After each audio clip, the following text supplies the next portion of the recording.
Back with you on DNVR Avs, Nick Ismani, Eric Lacroix, and rock star, agent to the stars, incredible guy, one of my favorite human beings from CAA, Pat Brisson. Pat, thank you so much for joining us, buddy. Well, thank you, Rick. Thanks for inviting me, guys. I appreciate it. It's good to have you.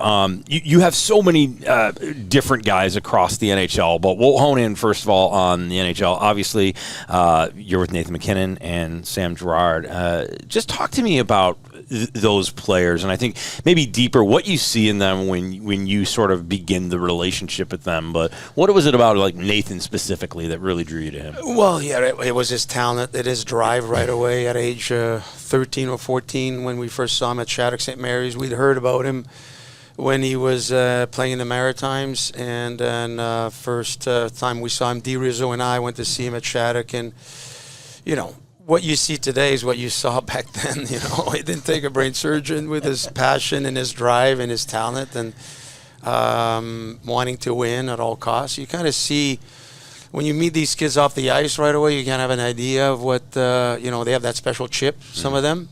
Mm-hmm. And we saw that in Nathan too, you know. I want to shift right away to Samuel Girard. Like, I know, just so people know, he's a Quebecer like myself. And wait. I'm not trying to say that you have favorites and everything, but, you know, when it comes down to, like, the story Sam went through last year, and we don't have to go back to it, but it was awesome that he took matters into his own hands and came back in a spectacular way. I thought he looked awesome. I thought he was happy. I saw joy in his face, and I'm a big fan of his, and our show's a big fan of his. Yeah. And then looking forward to big things for Samuel. Well, like you said, Eric, he took matter in his own hands, and that's what I give him the most credit. When I got the call from him and from Chris McFarland, and he was here in Malibu, we went to visit him, and he understood that he had to deal with something. We got to give him credit for the way he handled it. And the outcome, he became obviously a lot more focused and determined, and he's always been a talented young player, but at the same time, if the mental side of the bucket doesn't work, I mean, nothing else works, and so we're very, very proud of him and the way he handled everything. You know, for me, my personal experience with you, and I think it parlays off of what you just said, and I think maybe people don't understand the involvement of agents on the business side, which is huge because you're helping shape their lives financially and setting their families up, and of course, giving them the best opportunity to be the person they are. But your personal investment in them is incredible. I remember the first day I met you was in your office. You represent one of my best friends, and we walked in, and you stood up like he was one of your kids. You came out from around your desk. It was a huge hug. You took me in as one of your friends immediately because of the relationship there.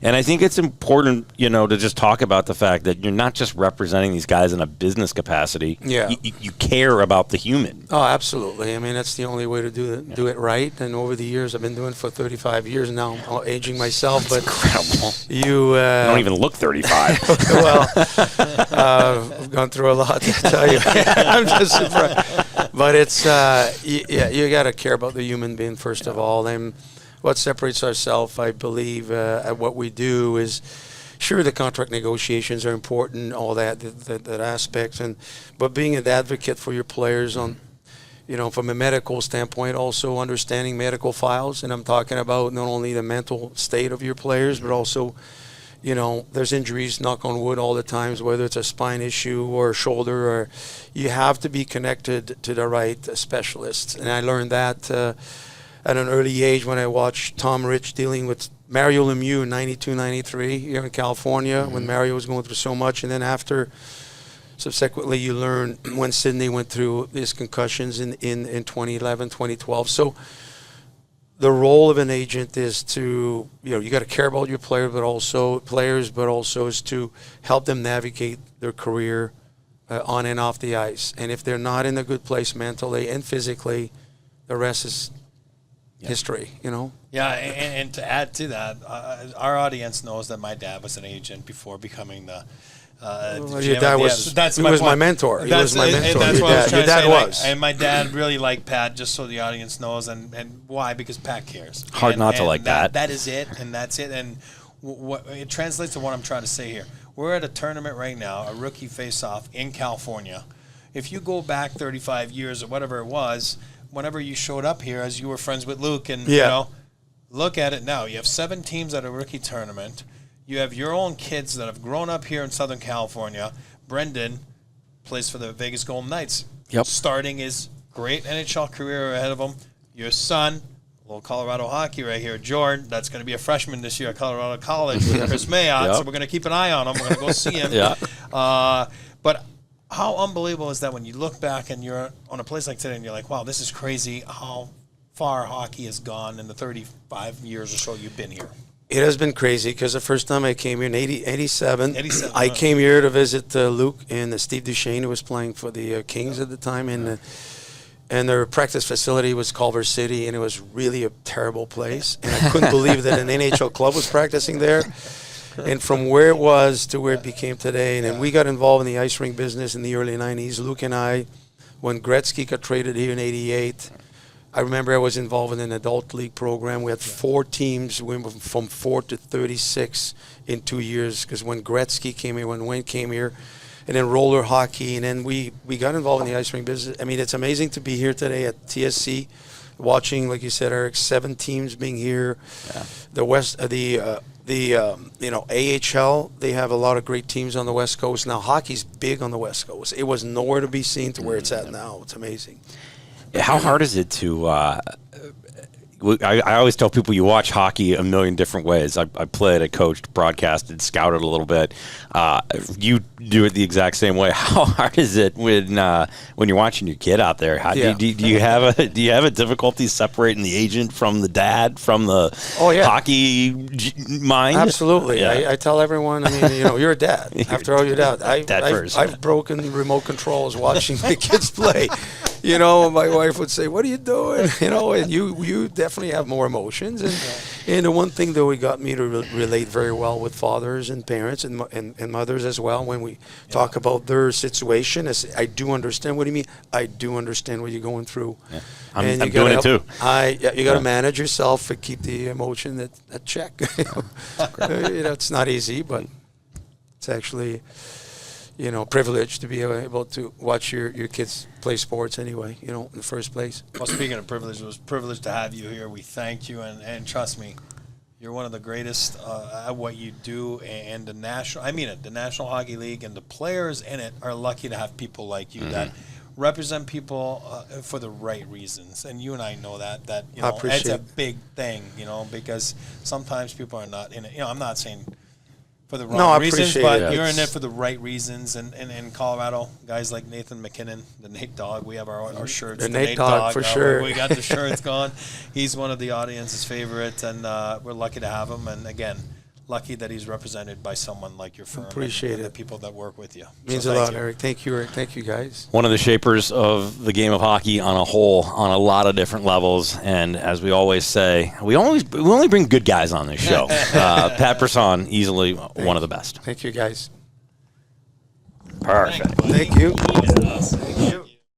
We're back with another interview, this time Alan Walsh, NHL super agent. I think that's a fair call for you. Certainly a number of players at this event with the Avs organization. How's the rookie face-off going so far for you? So far, so good. It's wonderful having it in my town, so I don't have to get on a plane. I just have to navigate the 405 freeway. Well, that can be worse than a plane sometimes. I'm not going to bury the lead here. Jonathan Drouin signs back in Colorado again this offseason, your client. Maybe takes a little bit of a pay cut. How did you guys end up with that decision? Well, it really wasn't a consideration of money. Sure. It was, there is no better place for him to be. The fit within the team, his relationship with Nate, the respect he has for the coaching staff. I think there was a very brief adjustment period at the beginning of the season last year, and then everything kind of just fit into place. He got really comfortable and just started going and confident, and people were pushing him. The guys in the room were wonderful to him. The coaches really worked with him well, and unfortunately there was the injury at the end of the year, and he missed good part of the playoffs. But when it came time to evaluating the year and making decisions going forward, could he have had more money somewhere else? Everyone knows he could. Could he have had more term somewhere else? Everyone knows he could. He had a 60-point season in the NHL while still in his 20s. And I think he dispelled a lot of the noise that was going on around him, and people saw the kind of hockey player he could be. But when it comes to evaluating, and making decisions about where to go going forward, whether you want to stay in Colorado or do you want to move on and go somewhere else for more money or term, I always have a saying with players, and that's don't mess with happy. And when you find that perfect fit, at the end of the day, if he's having another great season, things are going to work out with Colorado longer term. It just will. But to make a decision this summer to go chase, a little bit more money and more term somewhere else, that's just not the right way to go. I'll come clean. We had a conversation yesterday. I want to tell the audience, our followers, that we did. I'll be honest. And obviously everyone knows that my dad was an agent before, and we talked about that. And not just an agent, a legendary agent. Thank you very much. One of the agents that I aspired to be when I got into this business. That's awesome. That means a lot. And when I saw you yesterday, when I saw Alan yesterday, I went directly to him because for me, the signing of Joe Drouin by you, because it's your client, right? And of course, you guys are a team.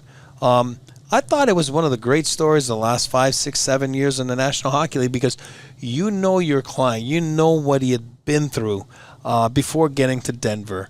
And everyone kept saying, Joe Drouin's not going to be back. We're going to lose Joe Drouin. Now we have Landy and Val, and Joe Drouin's gone. And I remember I told you, I said, you know what? Alan Walsh, what he does, cares for his clients. First and foremost, and that's the one thing that I admire about you is you went out there and together you made a decision that was important for the person first and foremost. So I just want to say it publicly. I thought it was awesome because I think it's very important. Like you said, my dad was very for the people, and like you were on that deal. And I thought, again, I mean it. I feel it was the deal of the summer. I'm not being biased because you're here. I thought it was one of the great stories, and it went a little bit underrated because, quite frankly, he's out of the limelights of the Canadian cities. And, not that Denver's not a media market, but it's so different. And I remember looking at him last year, telling him, welcome to Denver. He was excited to go to the grocery store and be at peace. You know your client. You can tell that he was happy, and then the whole season, his face, you could see it in his face. He was happy to be in Denver. There's no question about it. It was like a huge weight was lifted off his shoulders and a breath of fresh air to be able to go to the rink every day and just play. And people got to see, some of the Drouin magic that he has when he's out on the ice, on the power play, and doing all the things that he does.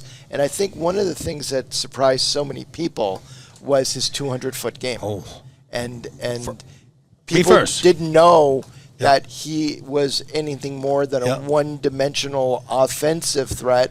But when they saw the way he played defense and the way he forechecked and the way he backchecked, I think it opened a lot of people's eyes. You also represent Ivan playing for the Avalanche here. Can you kind of walk us through the process a little bit for someone like that who's trying to earn a contract at events like this, and Ivan, a success story in that regard? Yeah, so he went into Detroit's camp a couple years ago on an ATO amateur tryout agreement and showed really well. And the way they were talking, it sounded like they had interest in signing him, and it just didn't materialize. He goes back to junior as an overage and had a great season. At the end of the year, Colorado had reached out and offered an American League contract along with an invitation to training camp. And, you guys were here last year. You saw what he did in the big camp. He was playing preseason games with the big team, which is kind of rare for a guy on an American League contract, and really opened a lot of people's eyes. And I had heard that the coaching staff were really high on him, and he goes to the American League with a lot of potential, and he had earned a lot of equity with people in the organization, and just has a fantastic rookie season. So I wasn't surprised in March when Colorado called. they could start looking to sign him March 1, and really just a couple of days after March 1, they were calling and saying we want to get him done. Yeah, I'll give credit to Rudo and our partner AJ. Like I said to you, since day one, they called him Shakespeare, and they were so excited that Joe was a part of the Avalanche. And Ivan has been, like you just said, he's been a very popular guy in the chat with us, and people want to know more about him, not because he's got the greatest name in hockey, but also because of what he's done, like you said, with his platform. And again, all I wanted to say, and I mean it, I think you gained a lot of respect, as a person in Denver, with the work you did with Jonathan. And I think that Jonathan earned a lot of accolades, and I think it was important for him, not because you want that, just because where he was at. And I think I just call it a great success story, and I couldn't be happier, and I couldn't be happier to be wrong about a signing, you know what I mean, and it's worked out great. So I just wanted to tell you that thank you very much for what you did for the person. Yeah, you're welcome. I had one more a little bit off the wall question for you, and we'll let you out of here. Vegas, over the last handful of years, has done some, let's call it cap circumvention tactics. From your side as an agent, as someone who ultimately your job is to get players paid, do you have an opinion on that? A lot of fans aren't a big fan of the LTR cap circumvention thing, but hey, it's more money spent on players, right?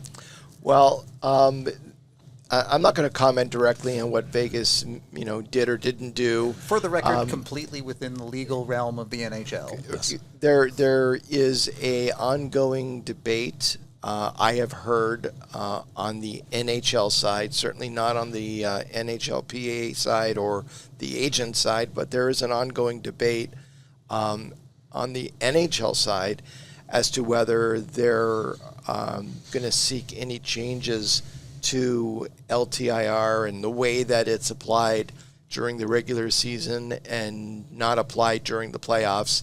I don't know how that's going to turn out. We're just a year away from probably the beginning of collective bargaining on a new CBA, and I think there's a lot of issues on the table that need to be addressed. With the impending opening up of the NCAA to CHL players, there's a whole host of CBA articles that are going to need to be rewritten with regard to player rights and how they're retained after players are drafted, both on the NCAA side and the CHL side. I mean, it's enough to make your, boggle your mind. So there's a lot of things that are going to have to be addressed as we go forward, and LTIR may well be one of the things that everybody's going to look at. We'll see in a couple of years with that new CBA. Thank you so much for coming on. You got it. It's my pleasure. Anytime. Yeah. You're the best. Thank you so much. Thank you, Eric.